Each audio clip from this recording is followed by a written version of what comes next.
Evangelho de Jesus Cristo segundo São João. Glória a vós, Senhor. Era antes da festa da Páscoa. Jesus sabia que tinha chegado a sua hora de passar deste mundo para o Pai. Tendo amado os seus que estavam no mundo, amou-os até o fim. Estava tomando a ceia. O diabo já tinha posto no coração de Judas, filho de Simão Iscariotes, o propósito de entregar Jesus. Sabendo que o Pai tinha colocado tudo em suas mãos e que de Deus tinha saído e para Deus voltava, levantando-se da mesa, tirou o manto, pegou uma toalha e amarrou na cintura.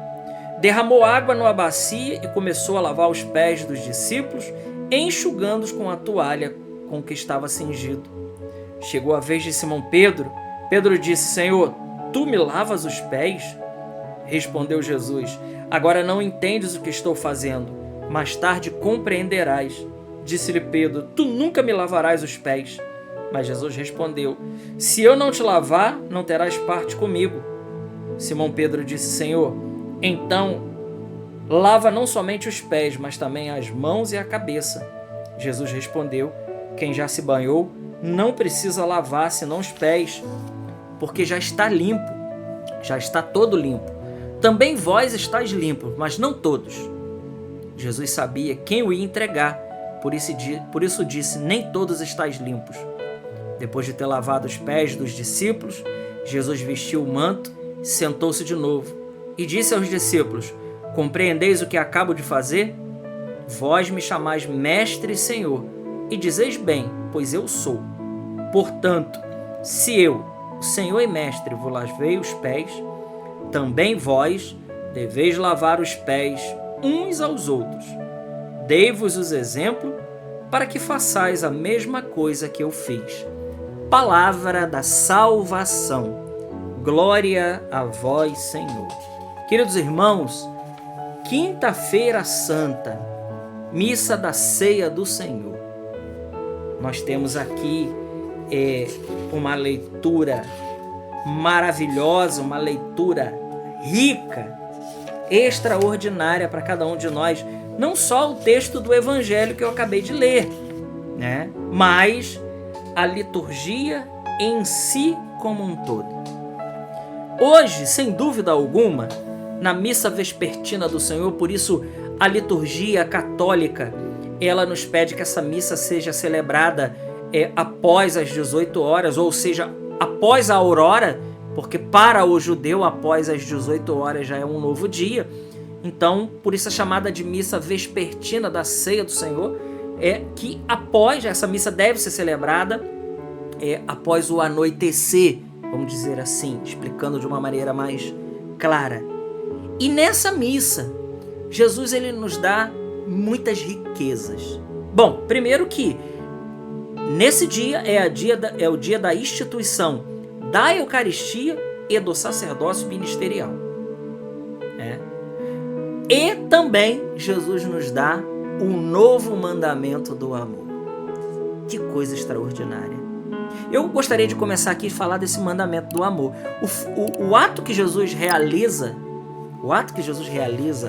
nesse capítulo aqui de São João, no capítulo 13, que nós acabamos de ler, o ato do lava-pés, né? Por isso também nós temos o rito do lava-pés na missa, né? de hoje à noite. Nós temos esse rito maravilhoso, a missa que ela começa, mas não termina.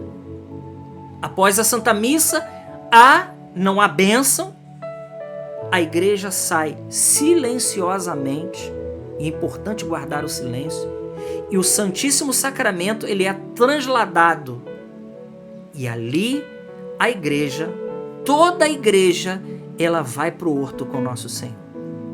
É a noite dos santos e tremendos mistérios, queridos irmãos, aonde Jesus ele nos dá esse mandamento do amor, aonde ele institui o sacerdócio católico ministerial e o sacramento da Eucaristia. E aqui eu gostaria de dizer algo. Veja, sacerdócio e Eucaristia estão intimamente ligados um ao outro.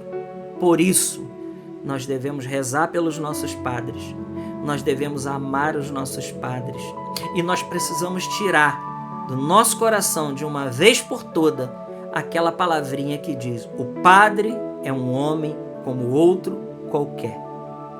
Ontologicamente, se você entende essa palavra que eu estou dizendo, sim, ele é um homem como eu, de natureza humana, mas que recebeu, por graça, como nos diz lá, ele é um homem tirado do meio do povo para servir ao povo, está no rito da ordenação do sacerdote, está ali no rito da ordenação presbiteral, consta isso lá nos livros canônicos, né, no pontifical, está lá, o rito é previsto no rito, mas que recebeu pela santa ordenação, pelo sacramento da ordem, ele recebeu algo que o torna completamente diferente de todos os outros homens.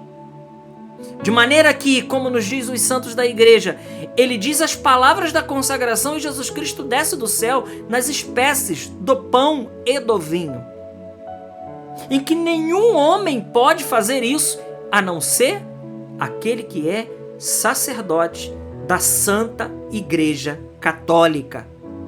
Que fique bem claro isso.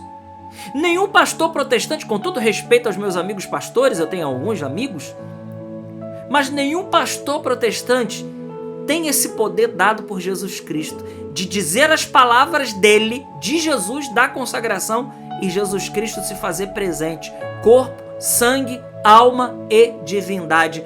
Isso só existe na Igreja Católica, porque ali há sacerdote. E se você quer saber o modelo bíblico de igreja, leia o livro do Apocalipse. É aonde tem altar, não é aonde só tem púlpito, não. É aonde tem altar, é aonde tem vítima e é aonde tem sacrifício. Esse é o modelo bíblico de igreja. Tá lá, tem palavra, tem altar, tem púlpito sim, tem mesa da palavra, mas também tem mesa do sacrifício. Esse modelo bíblico está expresso no livro do Apocalipse. Na realidade, o livro do Apocalipse, se a gente ler ele e entende, nós vamos ver a Santa Missa lá no livro do Apocalipse. Presente ali, muito claro para cada um de nós. Então, sacerdócio e Eucaristia estão intimamente ligados. São Francisco de Assis chega a dizer que se você ver um anjo e um sacerdote, você precisa ir ao sacerdote. Porque um anjo não pode consagrar o corpo do Senhor, mas um sacerdote pode. Um anjo não pode perdoar os seus pecados, mas um sacerdote pode. Entende isso, irmãos? Entendam isso, irmãos. A grandeza do sacerdócio católico. Por isso, o sacerdote, ele é tão atacado pelo demônio. Por isso o demônio quer fazer perder os padres em primeiro lugar, porque primeiro, aquela palavra do profeta Zacarias, fere o pastor e as ovelhas vão embora. Fere o pastor e as ovelhas se dispersam. Então é claro, né? É muito mais fácil derrubar um padre que junto com aquele padre se derruba uma multidão de fiéis. Então é claro que ele não vai ficar investindo em alguém, né? Não, ele vai querer investir em gente de mais poder. E entenda o poder aqui não no sentido de soberba, mas um poder dado por Jesus. E Jesus nos deixa também, além de nos deixar esses dois grandes sacramentos, Jesus nos dá o mandamento do amor. Jesus diz como vivê-los. Como viver a plenitude desses sacramentos, vivendo a dimensão do sacramento do amor. Ele deu o exemplo. Olha, vocês me chamam de mestre, Senhor, e eu sou mesmo. Agora, se eu fiz isso, o discípulo não é maior do que o mestre.